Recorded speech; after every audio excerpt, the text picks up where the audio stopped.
पति पत्नी भी इन सभी से दूर एक दूसरे के सामने मेज पर बैठे।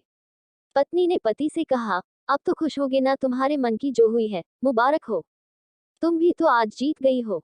मुझसे तलाक तो तुम्हें भी मिल गया है। Congratulations to you too. पति ने कहा, तलाक को तुम जीत का प्रतीक समझते हो? पत्नी ने पूछा। पति चुप रहा। थोड़ी देर की शांति के बाद पति ने कहा, मुझे तुम्हें 5 लाख रुपए अभी और हर महीने 8 हजार देने का आदेश है।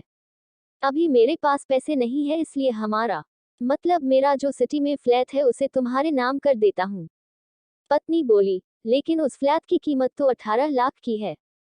हाँ, लेकिन हमारी बेटी तुम्हारे साथ है और आगे जाके उसके खर्चे भी बढ़ेंगे, तुम्हें थोड़ी आसानी होगी। पति ने कहा, नहीं नहीं, मुझे सिर्फ 5 लाख ही देना और तुम हर महीने 8 हजार तो देने ही वाले हो, मैं मैनेज कर लूंगी। अगर 5 लाख नहीं है तब भी कोई बात नहीं।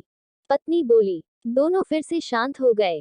पति सोचने लगा, कितनी भोली और समझदार है ये औरत, जो कुछ समय पहले तक मेरी पत्नी थी और अब अनजान। ये वही है जो कम से कम खर्चे में घर चलाती और पैसे बचाकर मेरे जन्मदिन और बर्थडे पर हमेशा मेरे लिए नए कपड़े खरीद लाती।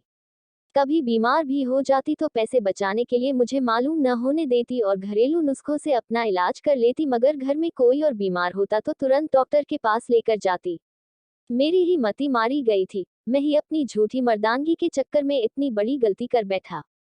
पत्नी के दिमाग में भी उथल पुथल चल रही थी। अभी भी वैसा का वैसा ही है, पहले भी खुद से ज्यादा हमारे बारे में सोचता था और अब भी वही कर रहा है। ये वही आदमी है जो मुझे एक्सीडेंट से बचाने के लिए खुद मोटरसाइकिल के आगे कूद पड़ा था और अपनी उंगली तुड़वा बैठा था।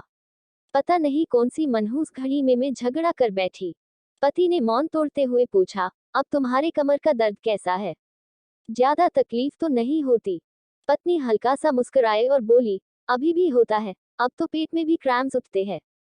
वो तो होगा ही, तुम योगा या कसरत भी तो नहीं करती हो। अब किसी गायनेकोलॉजिस्ट को जरूर दिखा देना। पति ने कहा, तुम बताओ, तुम्हारा अस्थमा कैसा है अब? क्या अब भी दौरे पड़ते हैं? पत्नी ने पूछा। हाँ पड़ते हैं, पहले से ज्यादा, क्योंकि अक्सर इन्हेलर भूल जाया करता हूँ, याद दिलाने के लिए तुम जो नहीं हो अब। पति बोला। पत्नी के आंखों में आंसू आ गए। वो बोली, तुम्हें मेरे चरित्र पर सवाल नहीं उठाने चाहिए थे, तो ये परिस्थिति आती ही नहीं। हाँ मैं जानता हूँ, तुम बहुत अच्छी हो, मुझसे गलती हो गई, बहुत बड़ी गलती। मैं लोगों के बहकावे में आ गया था। पति बोला। तुमने भी तो मुझ पर दहेज का इल्जाम लगाया था। वो बोला। गलत था, और इस बात का मुझे भी पछतावा हुआ। पत्नी ने कहा। पति कुछ कहना चाह रहा था लेकिन हिचकिचा रहा था। पत्नी ने पूछा, कुछ कहना चाहते हो? वो बोला, क्या सब पहले जैसा नहीं हो सकता? क्या मतलब? पत्नी बोली, मतलब कि हम फिर से पहले की तरह पति पत्नी बनकर, सच्चे दोस्त बनकर नहीं रह सकते। पति बोला, पर ये डाइवोर्स के पेपर दिखाते हुए पत्नी ने कहा, फाड़ देते हैं। पति ने अपने पास रखे डाइवोर्स के पेपर फाड़ते हुए कहा।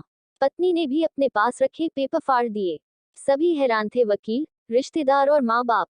पति पत्नी दोनों एक दूसरे के हाथ में हाथ पकड़े अपने घर की तरफ चले गए। दोस्तों, ये कहानी उन हर पति पत्नी के लिए बड़ी सीख है जो छोटी छोटी बातों पर लड़ते हैं और इन झगड़ों को बड़ा बना के अलग होने का डिसीजन लेते हैं। प्यार और झगड़ा तो एक सिक्के के दो पहलुओं की तरह है, दोनों को स्वीकार करना होगा, तभी ये पवित्र रिश्ता उसकी मंजिल तक पहुंच पाएगा।